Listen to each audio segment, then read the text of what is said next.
Bismillahirrahmanirrahim. Bismillahirrahmanirrahim. Assalamualaikum warahmatullahi wabarakatuh. Alhamdulillah. Alhamdulillahilladzi anzala ala abdihil kitaba wa lam yaj'al lahu iwaja. Qayyiman liyunzira ba'san syadidan min ladunhu wa yubashshirul mu'minina allazina ya'maluna as-solihat. Wassalatu wassalamu ala asyrafil anbiya'i wal mursalin Sayyidina Muhammadin wa ala alihi wa sahbihi ajma'in.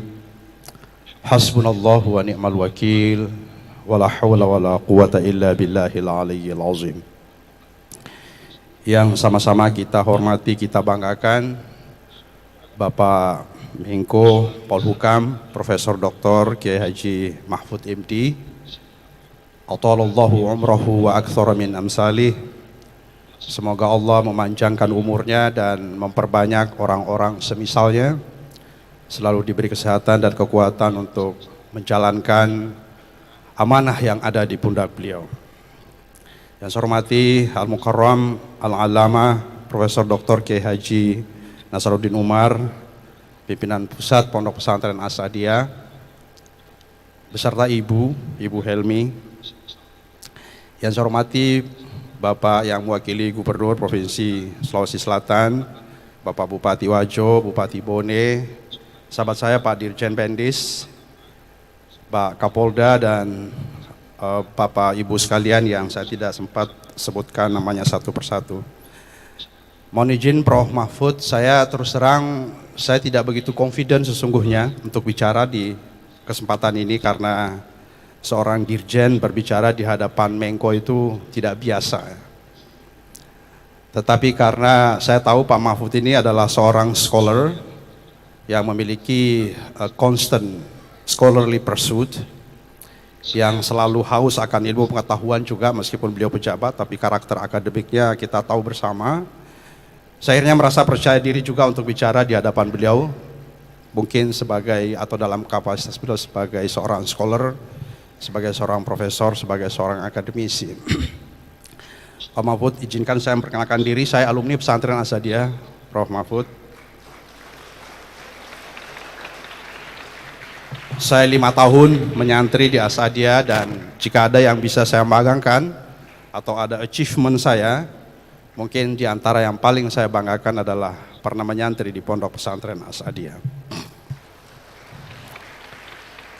Saya tidak ingin mengambil porsi banyak dalam kesempatan ini karena ada Prof. Mahfud, juga ada sahabat saya Pak Dirjen Pendis yang punya pesantren.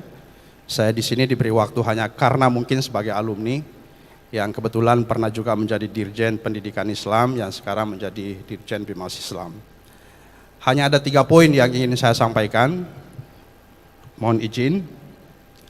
Poin yang pertama, harapan saya sebagai alumni bahwa As-Sadia ini sebagai lembaga pendidikan yang sangat besar, sudah saatnya menjadi the gatekeeper, sudah saatnya menjadi the guardian of the faith of ummah, sudah menjadi saatnya menjadi sumber otoritas keagamaan Islam sebagai pondok pesantren besar. Tantangan Indonesia banyak sekali, tantangan kita besar sekali. Dan pesantren itu sebagaimana undang-undang pesantren mengamanahkan ada 3 hal yang menjadi fungsi pesantren: fungsi pendidikan, fungsi dakwah, dan fungsi pemberdayaan umat.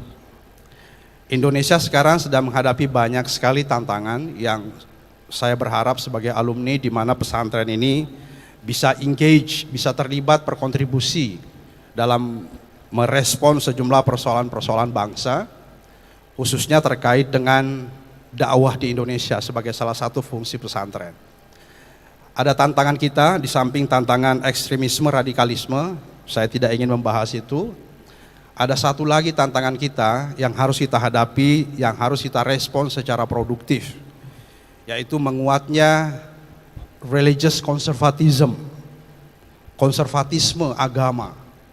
Ini bukan tantangan sederhana, ini bukan sesuatu yang bisa kita sepelekan. Too important to be neglected. Harus kita respon. Dan sekarang saya kira khususnya di Indonesia, tantangan menguatnya ultra konservatisme di Indonesia harus menjadi perhatian kita bersama.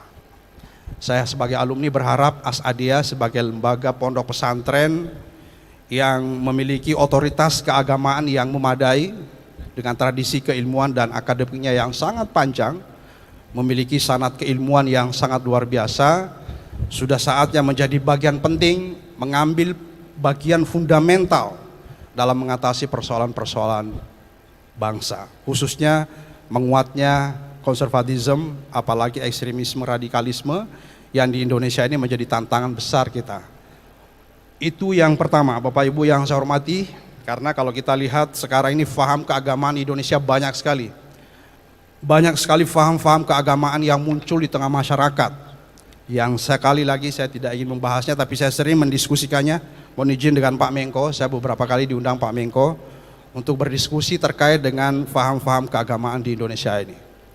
Mulai dari Ahmadiyah dengan berbagai faham-faham yang lain. Asadia harus tidak hanya terlibat tapi juga harus paham, harus engage, harus berkontribusi sebagai bagian penting di negeri ini. Itu yang pertama. Jadi Asadia harus menjadi gatekeeper, menjadi the guardian, menjadi penjaga gawang keberagamaan Islam Indonesia. Yang kedua, sebagai alumni saya berharap Asadia bisa terlibat dalam sejumlah isu-isu nasional. Isu-isu kebangsaan. Tidak hanya membaca kitab kuning, tapi juga harus membaca kitab putih.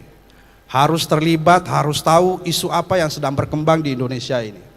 Agar santri-santri kita tidak hanya terkungkung mempelajari ilmu pengetahuan yang ada di pondok, menghafal kitab dan seterusnya, tapi juga mengetahui what is going on the society. Apa yang sedang terjadi di masyarakat. Dan dengan demikian akan menimbulkan sensitivitas mereka untuk bisa merespon, untuk bisa mendalami, untuk bisa belajar, dan seterusnya setelah mereka menjadi alumni bisa mempersiapkan diri untuk terlibat dalam sejumlah isu-isu besar, isu-isu nasional, isu-isu kebangsaan. Contoh sederhana yang kita berharap pesantren juga bisa terlibat. Indonesia sedang menghadapi beberapa atau sejumlah persoalan-persoalan makro keluarga Indonesia. Pernikahan dini sangat tinggi sekali di Indonesia. Angka stunting sangat besar di Indonesia. Di Indonesia ini Bapak Ibu yang saya hormati, angka stunting kita dari hampir 5 juta, 4,8 juta orang hamil setiap tahun. Dari 4 juta orang menikah, ada 4,8 orang hamil dari pernikahan sebelumnya. Dan yang lahir itu sekitar 4,6 juta bayi lahir setiap tahun. Dari 4,6 juta bayi yang lahir itu, 21% adalah stunting. Jadi kita bisa bayangkan hampir 900.000 anak-anak Indonesia yang lahir stunting. Kita bisa bayangkan bagaimana Indonesia pada tahun 2045, bagaimana generasi Indonesia ke depan jika banyak sekali anak-anak stunting di Indonesia. Ini tantangan Indonesia. Dan pesantren menurut saya, kita semua harus mengambil porsi terlibat berkontribusi untuk memitigasi hal-hal seperti ini. Pesantren bisa berdakwah, bisa menyampaikan ke masyarakat apa itu stunting, bagaimana mencegahnya, dan seterusnya dan seterusnya. Ini yang saya maksud bahwa pesantren sudah saatnya terlibat, sudah saatnya engage, sudah saatnya tahu apa yang sedang terjadi di luar. Saya tidak meragukan bahwa keilmuan adik-adik saya, para santri sudah digenjot, sudah sangat bagus. Tadi malam saya iseng jalan-jalan ke Ma'had Ali, saya diskusi dengan santri-santri di situ. Saya terkesan cukup baik, meskipun memang banyak hal yang menurut saya harus diperbaiki. Insya Allah di bawah kepemimpinan Andre Guruta, Prof. Nasar, dengan pengalaman beliau yang internasional sebagai tokoh nasional, saya yakin Asadia ke depan akan lebih keren lagi, akan lebih kontributif lagi dalam pembangunan kita. Poin yang ketiga, mohon izin Prof. Mahfud, poin yang ketiga yang ingin saya sampaikan, bahwa mohon izin pada tahun 2018 ketika saya jadi Dirjen Pendis waktu itu, Pak JK menyuruh saya ke Amerika, ke Eropa untuk belajar tentang University Management. pada saat kita mendirikan Universitas Islam Internasional di Depok, di Jakarta. Waktu itu saya Dirjen Pendis, saya diberi amanah oleh Pak JK untuk memproses dari awal sampai berdirinya dan seterusnya. Apa yang beliau minta saya pelajari di Amerika? Beliau bilang, Pak Kamar, pelajari bukan hanya manajemen perguruan tinggi di Amerika, tapi pelajari karakter dasar perguruan tinggi itu. Saya kemudian bertemu dengan beberapa rektor di 7 perguruan tinggi terbesar di Amerika, mulai dari Harvard sampai ke Boston, sampai ke Washington, ke Philadelphia, dan beberapa perguruan tinggi besar di Amerika. Satu poin yang ingin saya sampaikan terkait dengan Asadiah ini. Ternyata Bapak Ibu yang saya hormati, ternyata semua perguruan tinggi besar di Amerika, bahkan di Eropa, saya tahu di Eropa, di Amerika, andalan utama pembiayaan kampus itu ternyata adalah endowment fund. Kalau bahasa kita itu wakaf, gitu. Wakaf. Nah, ini saya Dirjen Bimas Islam, mohon izin, kita sedang punya program prioritas wakaf dan zakat.